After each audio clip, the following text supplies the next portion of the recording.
One of the things I've run into a lot in my career is, you have a product and you have features, and I like the manufacturer to kind of break out the cost by my features, because sometimes, like you were talking about the armband, and you had a reflector on there that was really a lot of money.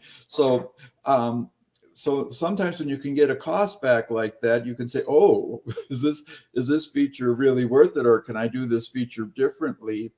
And would you like to talk about that as, a viable strategy for an inventor to really try to break out the cost so they see where they could really cut the price? Yeah, I think as inventors, all of us do it. We tend to want our product to be the best. We want to make sure that it does everything and that it fits everyone. And we think of all the different uses for it. We go, oh, well, this group of people could use it, and this group of people could use it, and it could be used for this. And we get very inspired by our babies. But at the end of the day, we need to understand who we're selling it to. There's going to be a very specific niche of people who are going to buy this product. We're not going to be able to sell everything to everyone. That doesn't work well. So we need to focus on that target customer. We need to focus on their needs and their wants and their desires and what they actually want. And what I often see inventors and brand owners doing is they will add extra features that the customer doesn't even care about and that the customer isn't really willing to pay more for. So now they've spent all this money developing this product and sourcing this product, and they're hoping to sell it for $30 when, because of the extra features, but everybody else in the market is selling it for $20. And the customer goes and they buy for the $20 one because they don't care about your extra features, because you didn't take the time to actually study what that customer cared about. So it's very important not only to price out the extra feature, but to develop your product for that core customer and try not to solve everything for everyone. Yeah, another thing, I know that the inventor's idea, what they tend to look at manufacturing dead last. They get their patent, they get their design, and they figure out if it can sell. And then after everything else is done, then they put production into their kind of in scope of activity. When do you think they should really start looking at manufacturing in their, development process? So I have a course called Concept to Launch, and it's a 60-hour graduate level course, and it walks you through like how to look at your market research and how to actually validate your product ideas to ensure that the market actually wants what it is that you're selling and that you're developing. And we look at manufacturing costs after, number one, we validate the idea and make sure that we understand the core components of the product that we're developing and what the market cares about. And we create the minimum viable version of that first version of the product. And that's when we start looking at manufacturing costs. So after you've validated your product idea, and making sure that it fits. And you don't want to spend all this money on a patent either yet, because you want to make sure, before you validated the idea, because you might go through the idea validation process and realize like, oh man, like for example, I no longer have the handles on this product.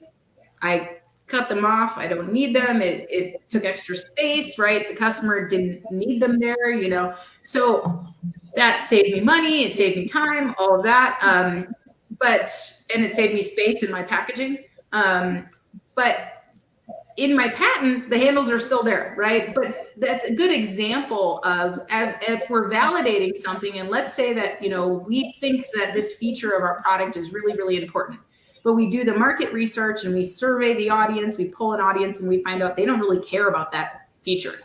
And that feature would actually be pretty expensive. Well, when we're patenting something, and Don, you can of course talk to this way more than I can, but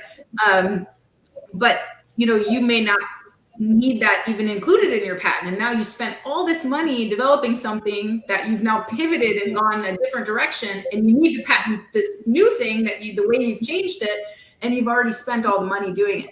So I always tell people, like, validate the idea first. Make sure that it makes sense for the market, that all the features that you're including are necessary. then go into actually costing that out and making sure that it makes sense for what you can sell it for, what you can source it for, get some initial quotes, then go through the process of, of sourcing the product after that. Yeah, I have kind of my own, my phrase is before you spend big money. And I have 5 criteria, but the one criteria that people just don't get into right away is that you can sell your product for, 5 times your cost. You want to make sure of that before you go and get a patent and do all these other expenses. And I think that your tactic of taking a similar product, and I have done that, taking a similar product and get the quote from them, but then I take them both there. And can you tell me what the difference would be in the cost? Why would my cost less, more, or, just kind of give me a sense of, what's going to be involved in making it. Because it's just way too risky to take on a product that you don't have assured high margins, or because it's a lot of work to introduce a product. And if it doesn't make money, it doesn't do you any good. So yeah. It's sort of interesting. So, so when the inventor is getting started, and I agree with you, before you spend money and I forget your concept to market, but what are the challenges that they're going to run into in kind of their process before, to really get the product made and manufactured and out? And if you could address too, a lot of people are worried about, tariffs and all of these paperwork items to get a product into China or from China or anywhere really into the United States. And well, how much is the cost really in transport and tariffs or whatever? If you could kind of talk about that a little bit. Yeah, for sure. I think there's a lot of hidden costs, it's you don't realize, you find out how much it's going to cost from the manufacturer, but you forget about the tariffs, right? The HS code that your product might fall under. You might want to find out ahead of time. A great thing to do, once you've costed it out from your manufacturer and it's good, and everything is good, before you actually agree to production, before you start production and you do a purchase order for that product, I love to reach out to several different freight forwarders and get quotes on shipping that product. Because not only will you get quotes for the shipment, but you'll also get quotes for the duties and tariffs that you'll have to pay.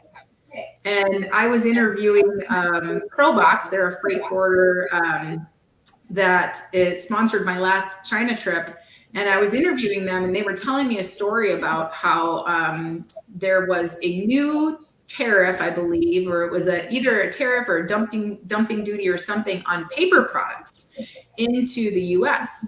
And one of their clients had sourced like a bunch of these notebooks, and they found out that they had to pay. So they already started production, right? They already finished production, got ready to ship these notebooks. And then they found out about the dumping duties and the extra tariffs. And the tariffs actually cost them more than the product cost them to make.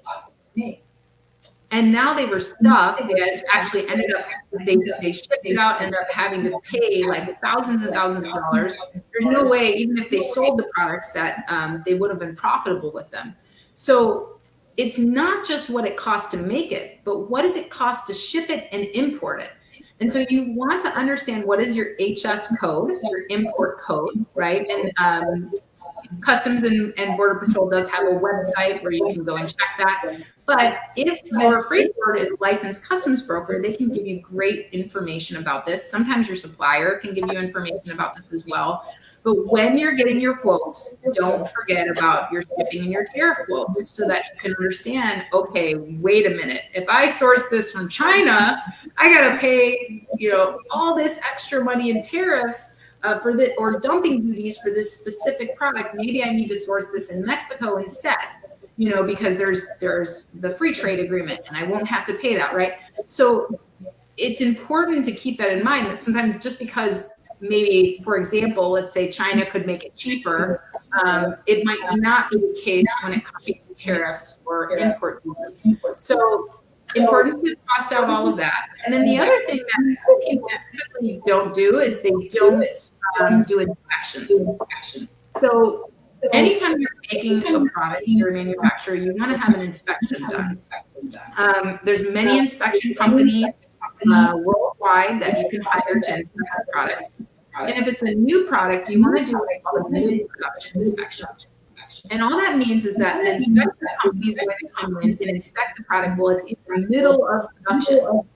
Now, why would you want to do that? Well, because if something is screwed up, if there was a miscommunication somewhere, and your product is missing a handle or something, well, then you're not going to make 5,000 units and then you have it inspected, and it's like, oh man, you want to catch it right then and there and go, oh no, you were supposed to double stitch that, there's something wrong there, right? So you can fix it in the middle of production instead of at the end of production, you just found out, oh, they're all wrong, right? So that's another thing to think about is inspections. Sometimes it's great to do what's called a factory audit, and that's where you send an auditing company in before you actually start sourcing from a factory. And they'll check out that factory, they'll double check their certifications, they'll make sure that, they are who they say they are and all of that. I could tell you guys stories all day long about, different things that have happened to people around the world when they're sourcing their products and when they don't take the time to vet their manufacturers, figure out their actual costs, their duties, everything like that, and that they don't take the extra steps to maintain quality control.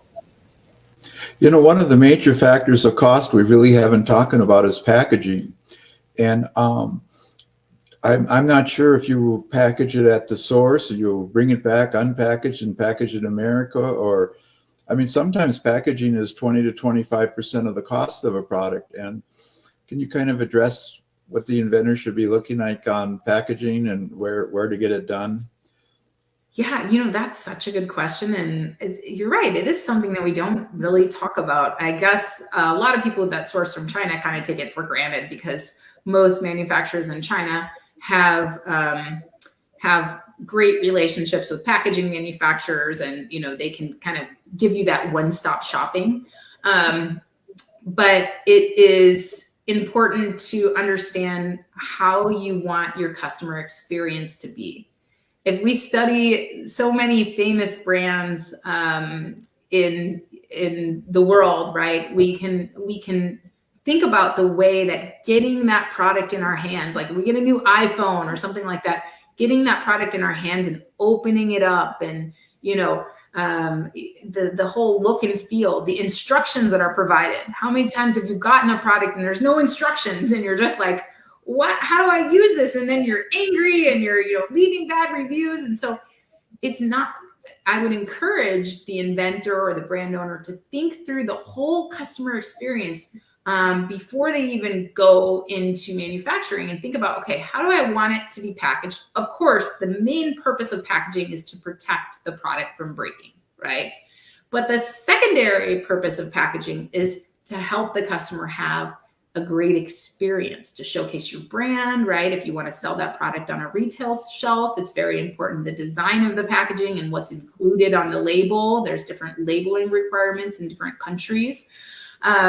So I think that it's important for the scalability of your business to order your packaging, to design your packaging with your customer in mind and with protection of the product in mind, right?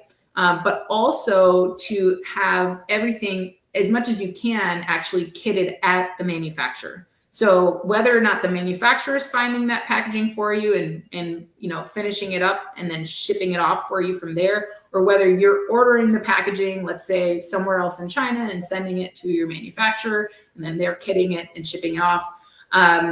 Or if you are like me, I'm in the US and my manufacturers in the US, and manufacturers in the US will often not kit your products. So you need to find a third-party logistics provider to actually prep and kit your products and then ship them off to your various distribution channels. In my case, I have a warehouse and I personally kit every single product. Every week we go and we build our products and we ship them off to Amazon and our other sales channels.